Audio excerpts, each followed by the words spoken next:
Hi dears, welcome back. ನಾನು cilia.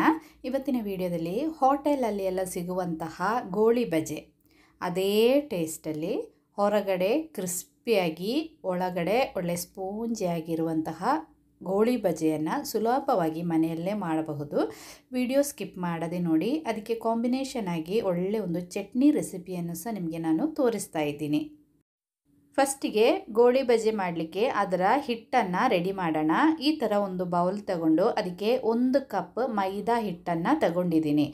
ನೀವು healthy wise ನೋಡೋದಾದರೆ ಮೈದಾ ಹಿಟ್ಟು ಬದಲು ನಿಮಗೆ ಗೋಧಿ ಹಿಟ್ಟನ್ನು ತಗೋಬೋದು. ನಾನಿವಾಗ 1 ಕಪ್ ಮೈದಾ ಹಿಟ್ಟನ್ನು ತಗೊಂಡಿದ್ದೀನಿ.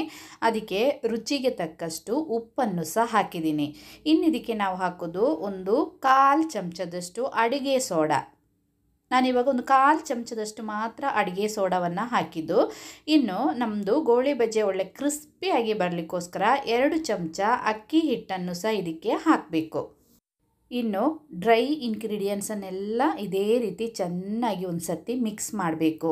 ಉಪ್ಪು, ಅಡುಗೆ ಸೋಡಾ, ಅಕ್ಕಿ ಹಿಟ್ಟು ಎಲ್ಲ ಕಡೆ ತಾಗುವಾಗೆ ಇದೇ ರೀತಿ ಮಿಕ್ಸ್ ಮಾಡಿ ಇನ್ನು ನಾವು ಇದನ್ನು ಮೊಸರಲ್ಲಿ ಕಲಸಬೇಕು.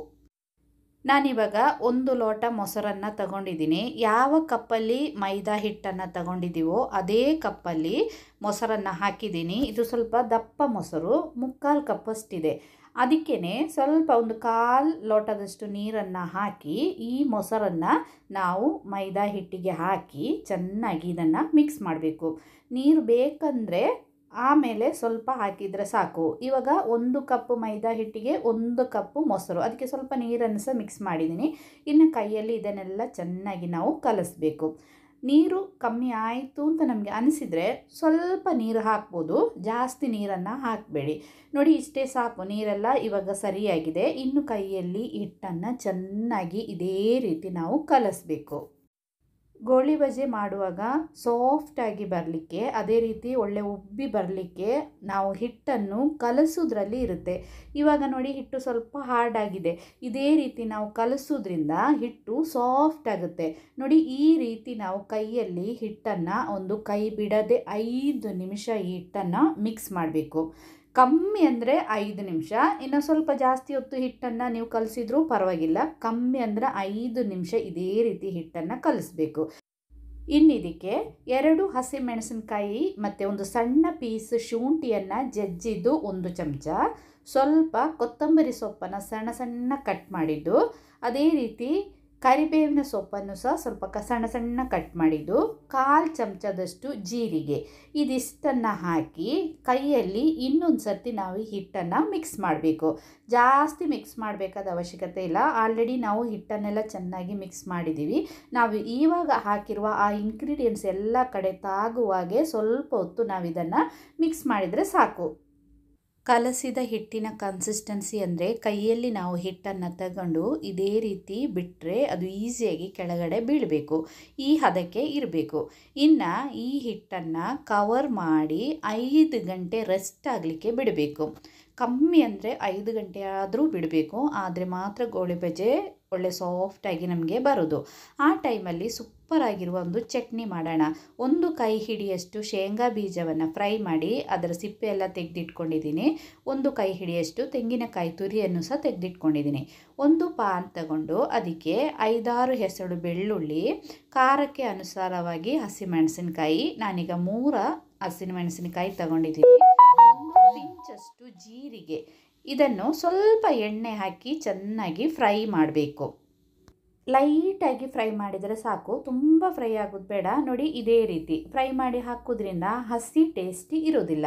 ಇನ್ನು ಒಂದು ಮಿಕ್ಸಿ ಜಾರ್ ತಗೊಂಡು ಅದಕ್ಕೆ ನಾವು ತೆಗೆದಿಟ್ಟಿರುವಂತಹ ಶೇಂಗಾ ಬೀಜ, ಅದೇ ರೀತಿ ತುರಿದಿಟ್ಕೊಂಡಿರುವ ತೆಂಗಿನಕಾಯಿ, ಆಮೇಲೆ ಸ್ವಲ್ಪ ಹುಳಿ, ಜಾಸ್ತಿ ಬೇಡ, ಒಂದು ಸ್ವಲ್ಪ ಹುಳಿ, ರುಚಿಗೆ ತಕ್ಕಷ್ಟು ಉಪ್ಪು, ಆಮೇಲೆ ನಾವು ಫ್ರೈ ಮಾಡಿ ಇಟ್ಕೊಂಡಿರುವಂತಹ ಬೆಳ್ಳುಳ್ಳಿ, ಹಸಿಮೆಣಸಿನಕಾಯಿ ಮತ್ತು ಜೀರಿಗೆ ಇದೆಯಲ್ಲ ಅದನ್ನೆಲ್ಲ ಇದಕ್ಕೆ ಹಾಕಿ ಸ್ವಲ್ಪ ನೀರನ್ನು ಹಾಕಿ ಒಳ್ಳೆ ಫೈನಾಗಿ ನಾವು ಇದನ್ನು ಗ್ರೈಂಡ್ ಮಾಡಬೇಕು.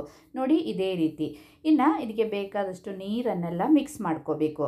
ಒಂದು ಪಾನ್ ಬಿಸಿ ಆಗಲಿಕ್ಕಿಟ್ಟು ಅದಕ್ಕೆ 2 ಚಮಚ ಎಣ್ಣೆ, 1/4 ಚಮಚ ಸಾಸಿವೆ, 1/4 ಚಮಚ ಉದ್ದಿನ ಬೇಳೆ ಮತ್ತು ಸ್ವಲ್ಪ ಕರಿಬೇವಿನ ಸೊಪ್ಪು ಮತ್ತು ಬೇಕಂದರೆ ಒಂದು ಒಣಮೆಣಸಿನಕಾಯಿಯನ್ನು ಸಹ ಹಾಕಿ ಫ್ರೈ ಮಾಡಿ ನಾವು ರುಬ್ಬಿ ಇಟ್ಟಿರುವಂತಹ ಚಟ್ನಿ ಇದೆಯಲ್ಲ, ಅದಕ್ಕೆ ಬೇಕಾದಷ್ಟು ನೀರನ್ನೆಲ್ಲ ಮಿಕ್ಸ್ ಮಾಡ್ಕೋಬೇಕು ನಾವು ಫಸ್ಟಿಗೆ.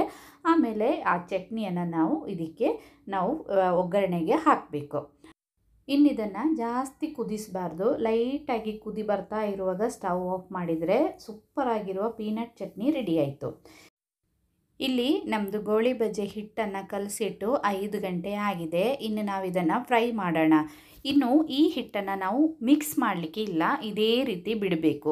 ಒಂದು ಪಾನ್ ಬಿಸಿ ಆಗಲಿಕ್ಕೆ ಇಟ್ಟು ಅದಕ್ಕೆ ಬೇಕಾದಷ್ಟು ಎಣ್ಣೆಯನ್ನು ಹಾಕಬೇಕು. ನಾವು ಗೋಳಿ ಬಜೆ ಮಾಡುವಾಗ ಸ್ವಲ್ಪ ಜಾಸ್ತಿ ಎಣ್ಣೆ ಹಾಕಿದ್ರೇ ನಮ್ಮದು ಗೋಳಿ ಬಜೆ ಎಣ್ಣೆಯಲ್ಲಿ ಚೆನ್ನಾಗಿ ಮುಳುಗಬೇಕು. ಬೇಕಾದಷ್ಟು ಎಣ್ಣೆಯನ್ನು ಹಾಕಿ ಎಣ್ಣೆ ಒಳ್ಳೆ ಬಿಸಿ ಆದಮೇಲೆ ನಾವು ಗೋಳಿ ಬಜೆ ಹಾಕಬೇಕು. ಎಣ್ಣೆ ಬಿಸಿಯಾಗಿದೆ ಅಂತ ನೋಡಲಿಕ್ಕೆ ಇದೇ ರೀತಿ ಹಿಟ್ಟನ್ನು ಹಾಕಿ ಇಟ್ಟು ತನ್ನಷ್ಟಕ್ಕೆ ಮೇಲೆ ಬಂದರೆ ಅದು ಬಿಸಿಯಾಗಿದೆ ಅಂತ. ಇನ್ನು ಒಂದು ಬೌಲಲ್ಲಿ ಸ್ವಲ್ಪ ನೀರು ತಗೊಂಡು ಕೈಯನ್ನು ನೀರಲ್ಲಿ ಮುಳುಗಿಸಿ ಸ್ವಲ್ಪ ಹಿಟ್ಟನ್ನು ಸೈಡಿಂದ ಇದೇ ರೀತಿ ತಗೊಂಡು ಕೈಯಲ್ಲಿ ಚೆನ್ನಾಗಿ ಬಿಸಿಯಾಗಿರಬೇಕು. ಎಣ್ಣೆ ಒಳ್ಳೆ ಬಿಸಿ ಆದಮೇಲೆ ಸಿಮ್ಮಲ್ಲಿ ಇಡಬೇಕು. ಲೋ ಫ್ಲೇಮಲ್ಲಿ ಅಲ್ಲ, ಮೀಡಿಯಮಲ್ಲಿ ಇಟ್ಟು ಇದೇ ರೀತಿ ಗೋಳಿ ಬಜೆಯನ್ನು ಹಾಕಬೇಕು. ಒಂದು ಗೋಳಿ ಬಜೆ ಹಾಕಿ ಸ್ವಲ್ಪ ಹೊತ್ತು ಬಿಟ್ಟು ಇನ್ನೊಂದನ್ನು ಹಾಕಬೇಕು. ಯಾಕಂದರೆ ಆ ಎಣ್ಣೆದು ಬಿಸಿ ಬ್ಯಾಲೆನ್ಸ್ ಆಗಬೇಕು. ಹಾಕಿದ ತಕ್ಷಣ ಆ ಬಿಸಿಯಲ್ಲೇ ಆ ಗೋಳಿ ಬಜೆ ಒಳ್ಳೆ ಉಬ್ಬಿ ಬರಬೇಕು. ನಮ್ಮದು ಪಾನಲ್ಲಿ ಎಷ್ಟು ಆಗುತ್ತೋ ಅಷ್ಟು ಗೋಳಿ ಬಜೆಯನ್ನು ಹಾಕಿ ಇನ್ನಿದನ್ನು ನಾವು ಫ್ರೈ ಮಾಡಬೇಕು. ಇನ್ನು ಮೇಯ್ನ್ ಟಿಪ್ ನೋಡಿ, ಗೋಳಿ ಬಜೆಯನ್ನು ನಾವು ಫ್ರೈ ಮಾಡುವಾಗ ನಮ್ಮದು ಫ್ಲೇಮ್ ಲೋ ಫ್ಲೇಮಲ್ಲಿ ಸಹ ಇರಬಾರ್ದು, ಹೈ ಫ್ಲೇಮಲ್ಲಿ ಸಹ ಇರಬಾರ್ದು. ಮೀಡಿಯಮ್ ಫ್ಲೇಮಲ್ಲಿ ನಾವು ಇದನ್ನು ಸ್ಲೋ ಆಗಿ ಫ್ರೈ ಮಾಡಿ ತೆಗಿಬೇಕು. ಜಾಸ್ತಿ ನಮ್ಮದು ಫ್ಲೇಮ್ ಜಾಸ್ತಿ ಆದರೆ ಕಪ್ಪಾಗುತ್ತೆ, ಹೊರಗಡೆ ಒಳಗಡೆ ಬೆಂದಿರೋದಿಲ್ಲ. ಅದೇ ಲೋ ಫ್ಲೇಮಲ್ಲಿ ಇದ್ದರೆ ಅಷ್ಟು ನಮ್ಮದು ಗೋಳಿ ಬಜೆ ಉಬ್ಬಿ ಬರೋದಿಲ್ಲ. ಅದಕ್ಕೋಸ್ಕರ ಮೀಡಿಯಮ್ ಫ್ಲೇಮಲ್ಲಿ ಇದೇ ರೀತಿ ನಾವು ಫ್ರೈ ಮಾಡಬೇಕು. ಒಳ್ಳೆ ಸ್ವಲ್ಪ ಹೊತ್ತಿನಲ್ಲಿ ಒಳ್ಳೆ ಗೋಲ್ಡನ್ ಬ್ರೌನ್ ಕಲರ್ ಆಗುತ್ತೆ ನೋಡಿ. ಇದೇ ರೀತಿ ಸೂಪರಾಗಿರುವ ಗೋಳಿ ಬಜೆ ನೋಡಿ, ಟೇಸ್ಟು ಕೂಡ ತುಂಬಾ ಚೆನ್ನಾಗಿದೆ. ಇನ್ನು ರೆಡಿಯಾಗಿರುವಂತಹ ಈ ಗೋಳಿ ಬಜೆಯನ್ನು ನಮಗೆ ಬೇರೆ ಪಾತ್ರೆಗೆ ತೆಗೆದು ಇಟ್ಕೊಳ್ಳೋಣ. ನಾನೀಗ ಸ್ವಲ್ಪ ಟಿಶ್ಯೂ ಎಲ್ಲ ತೆಗೆದೀನಿ, ಆ ಎಣ್ಣೆ ಎಲ್ಲ ಇರಲಿಕ್ಕೆ. ಇಲ್ಲಿ ನೋಡಿ, ನಮ್ಮದು ಗೋಳಿ ಬಜೆ ರೆಡಿ ಆಯಿತು. 1 ಕಪ್ ಮೈದಾ ಹಿಟ್ಟಲ್ಲಿ ಇಷ್ಟು ಗೋಳಿ ಬಜೆಯನ್ನು ಮಾಡಿದ್ದೀನಿ. ಸೂಪರಾಗಿರುವ ಚಟ್ನಿ ಮತ್ತು ಗೋಳಿ ಬಜೆ. ಮಕ್ಕಳೆಲ್ಲ ಸಂಜೆ ಹೊತ್ತಿಗೆ ಸ್ಕೂಲ್ ಬಿಟ್ಟು ಬರುವಾಗ ಇದನ್ನೆಲ್ಲ ಮಾಡಿಕೊಟ್ರೆ ತುಂಬ ಚೆನ್ನಾಗಿರುತ್ತೆ, ತುಂಬ ಖುಷಿಪಟ್ಟು ತಿಂತಾರೆ. ಒಂದು ಸಾರಿ ಆದರೂ ಇದೇ ರೀತಿ ಗೋಳಿ ಬಜೆಯನ್ನು ಟ್ರೈ ಮಾಡಿ ನೋಡಿ, ಫೇಲ್ ಆಗುವ ಚಾನ್ಸೇ ಇಲ್ಲ, ಸೂಪರಾಗಿಯೇ ಬರುತ್ತೆ. ನನ್ನ ಮಕ್ಕಳಿಗೆ ಸ್ವಲ್ಪ ಸಾಸೆಲ್ಲ ಇಟ್ಟು ಈ ರೀತಿ ಗೋಳಿ ಬಜೆಯನ್ನೆಲ್ಲ ಕೊಟ್ಟರೆ ಖುಷಿಯಾಗಿ ತಿಂತಾರೆ. ಟ್ರೈ ಮಾಡಿ ನೋಡಿ. ಇಷ್ಟ ಆದರೆ ಲೈಕ್ ಮಾಡಿ, ಶೇರ್ ಮಾಡಿ, ಕಮೆಂಟ್ ಮಾಡಿ. ಇನ್ನೊಂದು ವಿಡಿಯೋದಲ್ಲಿ ನೋಡೋಣ.